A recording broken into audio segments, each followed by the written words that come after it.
El Saló de Plens ha acollit l'acte institucional de la celebració dels 630 anys de la Fundació de la Pobla.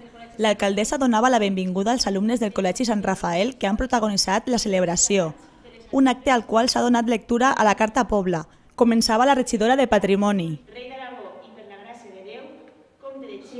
A partir d'ací, els alumnes han anat aprenent el relleu per llegir el document fundacional de la localitat.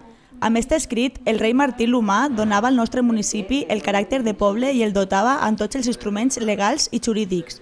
La Carta Pobla data del 1382 i és un document important de cara a valorar la repoblació de la vila i del naixement del municipi.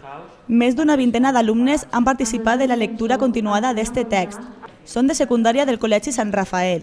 Hem vingut a classe de tercer i quart del Col·legi Sant Rafael per a llegir un fragment de la carta i cada un llegit un trosset per a recordar la Carta Pobla i per a que tot el món sàpiga que en la Pobla hi ha una carta per a regir els costums i les lleis de la Pobla.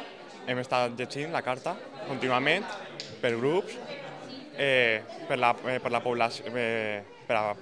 població. És una carta de la Pobla que és com la Constitució de l'època, que explica els costums i les lleis que es va escriure fa 630 anys.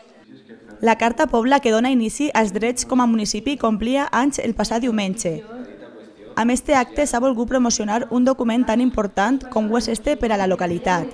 La millor manera de donar-la a conèixer és en l'alumnat d'un col·legi, en aquest cas ha sigut el Col·legi Sant Rafael el que s'ha oferit per a vindre a llegir, a fer aquesta lectura continuada de la Carta Pobla i pensàvem que les noves generacions són les més importants que coneguen i que sàpien aquesta Carta Pobla, que és l'acta fundacional, i que per almenys ells de primera mà la tractaren, la treballaren, la estudiaren.